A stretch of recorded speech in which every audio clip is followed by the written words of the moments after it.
की सामाजिक व्यवस्था, सांस्कृतिक व्यवस्था, शैक्षणिक व्यवस्था और पारिवारिक व्यवस्था को खत्म कर दो, वो देश अपने आप खत्म हो जाएगा। अब यही षड्यंत्र चल रहा है। कैसे चल रहा है? 3 स्टेज पे काम होता है। 25 वर्ष तक की बच्चियों को बिगाड़ने का काम बॉलीवुड अपने टीवी सीरियल के माध्यम से करता है। 25 से 35 वर्ष की शादीशुदा महिलाओं का जीवन और उनके परिवार को बर्बाद करने का काम एकता कपूर जैसी महिलाएं अपने टीवी सीरियल के माध्यम से करती है। और जो नौकरी करती हुई बहन बेटियां महिलाएं हैं, जो कि वर्किंग विमेन हैं, उनका दिमाग खराब करने का काम ये ओटीटी प्लेटफॉर्म्स अपने वेब सीरीज के माध्यम से करता है। कैसे करता है मैं संक्षिप्त में एक एक उदाहरण देकर आपके समक्ष रखूंगी। और बहुत जरूरी है कि जब हम तो एक साधारण व्यक्ति है, हम संसारिक जीवन में रहते हैं, लेकिन यहां पर जो उपस्थित हमारे संतगण है, महंतगण है, इनके बहुत बड़ा फॉलोअर्स ग्रुप रहता है, बहुत से लोग आते हैं, बहुत सी महिलाएं आती है। ये बात वहां तक पहुंचे क्योंकि वो यहां पर उपस्थित नहीं है, पर हमें पता है कि वीडियो के माध्यम से हमारे संत श्री, हमारे महंत श्री हमारी ये वाणी जो है उन तक पहुंचाएंगे कि कैसे करते हैं। ये एक फिल्म बनाते हैं, 25 वर्ष की तक की बच्चियों को कैसे बिगाड़ना है। हिंदुओं के परिवारों को बिगाड़ने के, तोड़ने के षड्यंत्र चल रहे हैं। और सिर्फ एक हिंदू को नहीं खराब करना है, उसके पूरे के पूरे कुटुंब को बर्बाद कर देना है। तो एक भारत की महिला 2 परिवार को जोड़ती है, मायका पक्ष और ससुराल पक्ष। और हम कहते हैं कि भारत की परिवार व्यवस्था जो है वो मानवता की सबसे बड़ी देन है। तो इसी व्यवस्था को खत्म कर दो। कैसे कर दो? तो ये एक फिल्म बनाते हैं अतरंगी रे। हमारी क्योंकि दीदी भी यहां उपस्थित है जो कि सेंसर बोर्ड में सदस्य है, तो हम इतना उनसे विनती करेंगे कि हमारी ये बात भी उन तक पहुंचाए। सिस्टमैटिकली ये फिल्मों में लड़की दिखाएंगे हिंदू की, लड़का दिखाएंगे मियां भाई का, और उसमें भी दिखाएंगे कि वो लड़का चाहे अनपढ़ हो, चाहे गवार हो, चाहे आतंकवादी हो, चाहे पंचर छाप हो, और वो हिंदू की लड़की चाहे कितनी पढ़ी लिखी हो, लेकिन उसका परिवार जो है वो रूढ़िवादी है, वो रिग्रेसिव है, और उसके सामने यदि वो घोड़ा भी चला रहा है, खच्चर टट्टू भी चला रहा है, तो वो बड़ा प्रोग्रेसिव है, वो बड़ा संस्कारी है।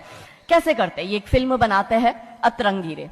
अतरंगी रे फिल्म में, जो कि आज की युवा बच्चियों का लेटेस्ट क्रश है, सारा अली खान हीरोइन लेते हैं। हमारी युवा बच्ची इसको फॉलो करती है। उसमें यह दिखाते हैं कि सारा अली खान जो एक मुस्लिम लड़के के प्यार में पड़ जाती है और अपने परिवार से विरोध कर कर, उनसे लड़ झगड़ कर ट्रेन में बैठकर वो भाग जाती है। उसी ट्रेन में एक संवाद होता है उस पिक्चर के हीरो का और उसी हीरोइन का। दोनों अपनी अपनी लव स्टोरी शेयर करते हैं। तो हीरोइन पूछती है हीरो को कि तुम्हारी लव स्टोरी बताओ। तो वो कहता है कि कल मेरी शादी होने वाली है और लव स्टोरी तो मेरी लव स्टोरी है कि मैंने बचपन से जिस लड़की से प्यार किया, जिसके साथ पढ़ाई की, जिसके साथ मैं बढ़ा हुआ, उसी लड़की से, मेरी बचपन की मित्र जो मेरे समाज की है, जो मेरे गांव की है, उसके साथ ही मेरी शादी होने वाली है। तो वो हीरोइन कहती है अरे ये और कोई लव स्टोरी है, ये लव स्टोरी नहीं हो सकती। तो हीरो पूछता है तो फिर क्या हो सकती है लव स्टोरी? तो वो कहती है कि मैंने एक मुस्लिम लड़के से प्यार किया है, मैं ठाकुरों की लड़की हूं, पूरा समाज, पूरा घर, पूरा परिवार मेरे खिलाफ है और मैं उन सबको ठोकर मारकर, उनकी भावनाओं को ठोकर मारकर अभी ट्रेन में बैठकर भाग रही हूं उस लड़के से शादी करने के लिए। और वो हीरोइन वहां पे डायलॉग देती है कि लव स्टोरी तो मेरी लव स्टोरी है कि मैं ठाकुर की लड़की और वो कतई मियां भाई, और ये है असली लव स्टोरी। तब हमारी 13, 14, 15 साल की युवा बच्ची, जिसके शरीर में हार्मोन्स चेंज होते हैं, आकर्षण होता है विपरीत व्यक्ति के लिए, तब वो आकर्षण में ये सोचती है कि हिंदू होके हिंदू बॉयफ्रेंड नहीं रखना, हिंदू होके हिंदू से प्यार नहीं करना। आप इतिहास में छपेगी, आपकी लव स्टोरी तभी बनेगी जब आप किसी मियां भाई से प्यार करेगी और उससे शादी करेगी। तो कैसे सिस्टमैटिकली ये स्लो पॉइजन बॉलीवुड की फिल्मों के माध्यम से फ्रेजाइल माइंड में डाला जा रहा है। और आज देखो कि क्यों समाज में लव जिहाद के इतने केस बन रहे हैं, और उसका सबसे बड़ा और मुख्य कारण बॉलीवुड है, क्योंकि इन बॉलीवुड वालों ने हमारी बेटियों को हादी रानी और रानी चिन्नमा रानी अब्बा का नहीं दिखाया। इन बॉलीवुड वालों ने हमारी बेटियों को करीना खान दिखाया है ताकि वो अपनी कोख से तैमूर और जहांगीर पैदा करे। ये बॉलीवुड वाले लव स्टोरी पर फिल्म बनानी है तो ये हादी रानी और राजा रावत सिंह चुड़ावत पर क्यों नहीं बनाते? मैं आपको उनकी कथा शॉर्ट में करती हूं कि राजा रावत का शादी जो होता है वो हादी रानी से होता है, मेवाड़ के राजा है, और औरंगजेब की सेना आक्रमण करने आती है। और जब औरंगजेब की सेना आती है तो राजा रावत सिंह का 2 दिन पहले ही विवाह हुआ होता है हादी रानी से। तो राजा जी की इच्छा नहीं होती कि मैं युद्ध लड़ने जाऊं, तो हादी रानी बड़े क्रोधित होते, वो कहते तुम मेरी चिंता छोड़ो, तुम अभी इस मातृभूमि की रक्षा के लिए, इस धर्म की रक्षा के लिए आप युद्ध भूमि में जाओ और आप मेरी चिंता मत करना, यदि आप बलिदान भी हो जाओगे तो मैं प्राउडली अपने आप को आपकी विधवा कहूंगी। तब राजा रावत युद्ध लड़ने जाते हैं। युद्ध भूमि में राजा रावत जी को हादी रानी की बहुत याद आती है, क्योंकि नई नई शादी हुई होती है, तो नई बियाई दुल्हन को छोड़ के आए होते हैं, तो बहुत याद करते हैं। तो वो अपने दूत को कहते हैं अभी सेना आने में समय होता है और युद्ध में भी समय होता है, तो वो कहते हैं अपने दूत को कि जा तू रानी सा के पास जा महल में और उनसे कहे कि राजा जी को आपकी बहुत याद आ रही है, आप अपनी कोई एक निशानी उनके लिए भेजो। दूत भी बड़ा टेंशन में आ गया कि ये युद्ध भूमि में बैठे और इनको हादी रानी की याद आ रही है, ये युद्ध लड़ेंगे कैसे और जीतेंगे कैसे। पर वो दूत डरते डरते पहुंचा रानी सा के पास और रानी सा को कहता है कि राजा रावत जी ने आपकी एक निशानी मंगाई है, उनको आपकी बहुत याद आ रही है। तो रानी सा बहुत क्रोधित हो जाते कि ये मेरा पति कैसा, ये युद्ध लड़ेगा कैसे, औरंगजेब की इतनी बड़ी विशाल सेना है, यदि जहां युद्ध भूमि में बैठकर उसको रणनीति बनानी है वहां वो मेरी निशानी मंगवा रहा है। तब हमारी हादी रानी क्रोधित होती है, हाथ में तलवार लेती है, अपनी गर्दन काटती है, थाल में सजा के दूत को देती है और कहती है जा तेरे राजा को जाके दे देना मेरी निशानी। तब वो दूत युद्ध भूमि में जाता है, राजा जी को हादी रानी की निशानी यानी कि उनका कटा हुआ मुख देता है।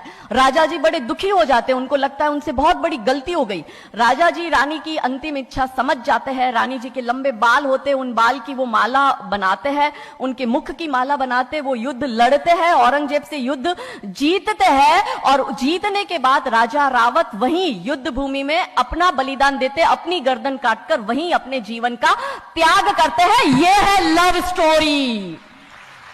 पर बॉलीवुड इस पर फिल्म नहीं बनाएगी कि इतिहास चुराए नहीं है, हमने इतिहास बनाए हैं और लाखों शीश कटे हैं रण में, तब जाके हिंदू कहलाए हैं। ये महान गौरवशाली इतिहास हमारा, पर बॉलीवुड इसका इतिहास हमारे समक्ष आने नहीं देता। अब रहा 25 से 35 वर्ष की महिला, कैसे बिगाड़ती है एकता कपूर। वही sari, typical dress, typical getup, पीछे उसकी सीरियल में एकता कपूर की सीरियल में पीछे बहुत बड़ी अंबे मां की मूर्ति। दिखाएंगे कैसे हिंदू महिला को, क्योंकि परिवार खत्म करना है हिंदुओं का। तो वो एक से प्यार करेगी, शादी दूसरे से करेगी, जीवन में तीसरा पुरुष आएगा, फिर दूसरा मर जाएगा, फिर उसको चौथा पसंद आने लगेगा, फिर जो मर गया वो जिंदा हो जाएगा, फिर कंफ्यूज हो जाएगी किसके साथ जाऊं, दूसरे के साथ कि चौथे के साथ। क्या हमारी भारतीय महिलाएं, क्या हमारी हिंदू महिलाएं, सबसे बड़ा प्रश्न यह है कि क्या हम 4-4 पुरुषों के साथ अफेयर करते हैं? क्या ये हमारा सम्मान है? और अगर यदि हम सब एक होकर इसके लिए नहीं बोलेंगे तो ये आवाज नहीं उठेगी। और दुख की बात यह है कि ऐसी एकता कपूर जैसी महिलाएं जो घर तोड़ने का काम कर रही है, इनको पद्मश्री अवार्ड मिल जाता है। कैसे मिलता है? भारत सरकार से इस भूमि पर खड़े होकर मैं निवेदन करती हूं कि आप ऐसी महिलाओं के पद्मश्री वापस लो, क्योंकि ये महिलाएं हिंदू परिवारों के मकान, घर तोड़ने का काम कर रही है। और तीसरा और अंतिम, नौकरी करने वाली बहनों का दिमाग कैसे खराब करना है। तो ओटीटी प्लेटफॉर्म के माध्यम से ये दिखाएंगे कि यदि आप नौकरी कर रही है तो आपके सास ससुर आपके पैर की जूती, आपका पति आपके पैर की जूती। बच्चा पैदा करने के लिए आपको किसी से शादी करने की जरूरत नहीं है, आपको ससुराल व्यवस्था में रहने की जरूरत नहीं है, और आप है फेमिनिस्ट। और स्त्रीवाद का झंडा दिखाकर हमारी बहन बेटियों को एक हाथ में शराब का ग्लास, दूसरे हाथ से सिगरेट फूको, अंग्रेजी में गालियां बको और आप अपने आप को फेमिनिस्ट कहो। क्या ये फेमिनिज्म है भारत की धरती का? ये कभी नहीं हो सकता। रानी चिन्नमा, रानी अब्ब का फेमिनिज्म का उदाहरण है, और दूर जाने की जरूरत नहीं है। हमारी परम पूजनीय दीदी मां साध्वी रितंबरा दीदी मां फेमिनिज्म का सबसे बड़ा उदाहरण हमारे समक्ष है। रानी नायका देवी, रानी लक्ष्मीबाई हमारे लिए फेमिनिज्म का सबसे बड़ा उदाहरण है। तो यहां उपस्थित सभी महानुभावों से हम यही विनती करते हैं कि फिल्म के माध्यम से ड्रग्स, अश्लीलता और गाली गलौच ये दिखाने के सिवाय कुछ नहीं होता। तो हम सब मिलकर एक साथ एक आवाज उठाए कि इन चीजों का बंद होना बहुत जरूरी है, क्योंकि आने वाली पीढ़ियों को बर्बाद करने का काम ये लोग अपने टीवी सीरियल और फिल्मों के माध्यम से कर रहे हैं। और क्योंकि शुरुआत भगवान राम जी के नाम से करी थी, तो अंत भी हम भगवान राम जी के नाम से करना चाहेंगे कि कौन है राम।